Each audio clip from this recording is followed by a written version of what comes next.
When you walk through life, it is remarkably easy for your eyes to wander. You notice what others are doing. You dwell on your own success or failure. You replay yesterday's mistakes, or you gaze too long at your troubles. The truth is this: whatever your focus lingers on the longest will begin to shape the posture of your heart. If you stare only at your pain, despair begins to settle in and hope drains away. If you fix your gaze on the fleeting pleasures of this world, your appetite for the things of God weakens. If you are consumed with the praise or criticism of people, your life becomes tossed back and forth by their approval. But when you deliberately turn your eyes upon Jesus, everything changes. Hebrews 12:2 urges us to fix our eyes on Jesus, the author and finisher of our faith, who, for the joy set before him, endured the cross. This verse teaches us that faith is not our invention. It begins with him, is sustained by him, and is ultimately perfected in him. He started the work in you, and he will be the one to bring it to completion. He endured the shame and agony of the cross for your sake, yet he is now seated in victory at the right hand of the Father. Why should your eyes stay on him? Because everything else fades. Positions, wealth, health, and even earthly relationships are fleeting. But Christ stands the same yesterday, today, and forever. Fixing your eyes on him gives your soul an anchor when everything else in the world sways. When your focus drifts, confusion creeps in. When your gaze is steady on Jesus, your life finds direction again. That is why I want to encourage you not to limit your gaze to fleeting glances at Christ's glances on Sunday mornings or occasional prayers when the weight of life becomes too heavy. Instead, orient your very life toward him. Build your days, your habits, and your values in his direction. Looking intently to Christ is not about glancing once and returning to worldly pursuits. It means reorienting your entire life around him as your compass.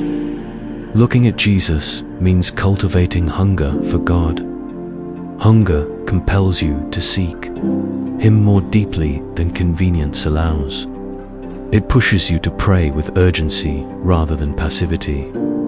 It stirs you to worship as if nothing else matters, because, in the end, nothing else truly does.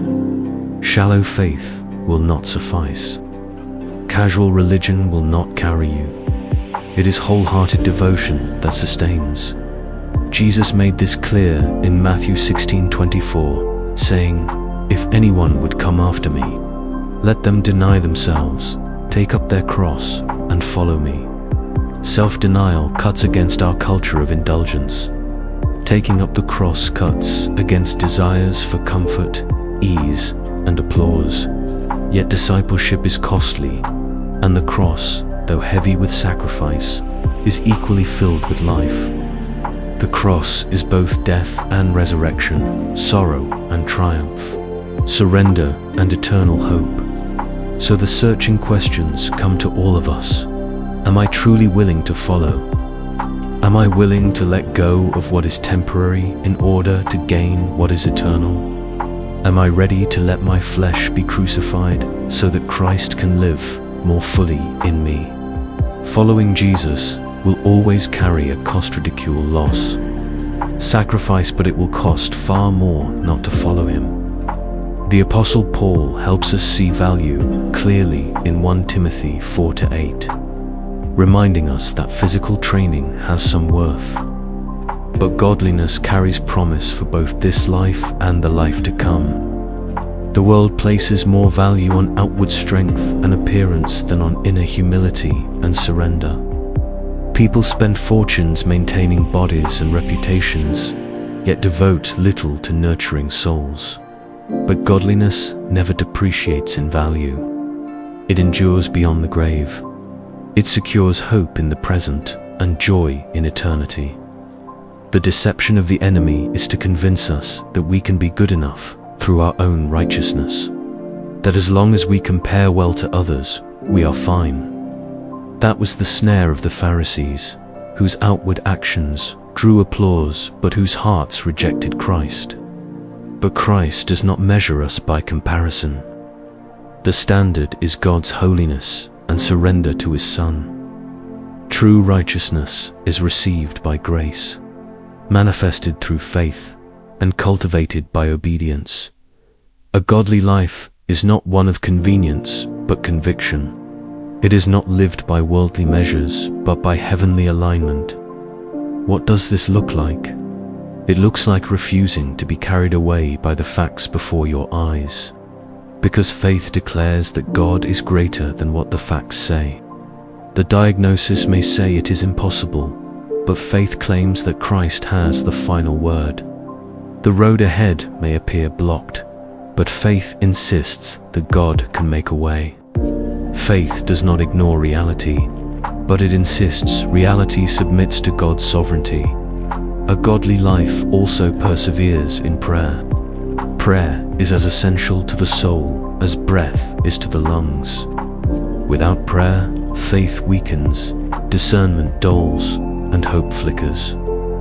But when prayer is continual, when it is communion with God, not just requests flung up in emergencies, strengthens us. Prayer aligns our will with His. Prayer tethers our hearts when trials buffet us. Prayer sustains us so that when storms rage, we remain in peace. That is why Scripture calls us to pray without ceasing. So remember this truth. Beloved, fix your eyes firmly on Jesus. Deny yourself daily. Take up your cross with courage. Live godly in a world chasing vanity. Persevere in constant prayer and let Christ be the North Star of your life. The time will come when your faith is tested. The storms will not politely announce their arrival. They will come uninvited. The enemy will send resistance, temptation, and discouragement. And in those defining moments, the foundation you have built on will be revealed. You cannot improvise an anchor when the storm has already started. It must already hold. If your eyes are fixed on Christ, your life will not topple. If your foundation is His word, you may bend in wind, but you will not break. If your heart is surrendered, the waves may crash, but you will endure. And when all is said and done, the same Savior who authored your faith will bring it safely to completion, welcoming you into His everlasting presence. So let today be the day you fix your eyes once again. Stop glancing at fears, failures, or fleeting pleasures. Turn your gaze back to Christ, the true source of hope and joy. Heavenly Father, what a wonder it is that you invite us to pray to you. Matthew 21:22 reminds us, if you believe, you will receive whatever you ask for in prayer. What extraordinary mercy that you who hold galaxies in your command would lean down to hear the smallest whispers of our hearts. That you who rule eternity would stoop in tenderness to respond to my cries. I stand in awe that the God of majesty who spoke stars into existence bends His ear to comfort me. For this, Lord, my heart overflows with gratitude. Thank you, Father, for being not only sovereign, but intimate. Thank you, Lord Jesus, for laying down your life, for being the shepherd who searched for me, the friend who never abandons, the Savior who bore my shame and gave me your righteousness. How many times have you lifted me when I couldn't rise? How many times have you whispered peace when sorrow weighed heavy? Your love is beyond comprehension. Even the very hairs of my head are numbered by you. Your knowledge of me is not casual, it is detailed, intentional, constant. Father, my soul longs to remain near you. Only in your presence is renewal. Only near you is true peace. Though the world drains me, you restore.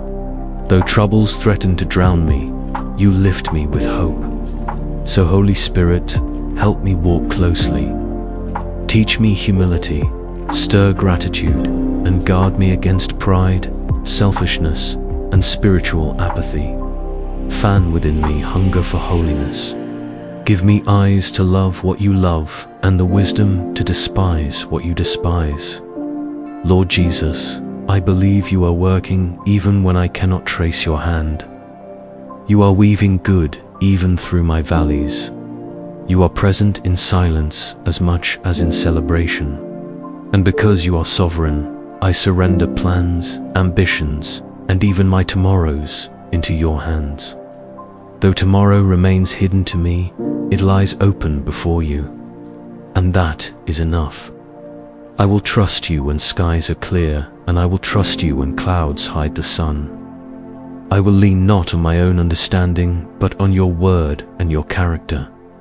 You are the God who does not grow weary, the one whose reign spans eternity, the same yesterday, today, and forever. My Redeemer who crushed the chains of sin and clothed me with grace instead of shame.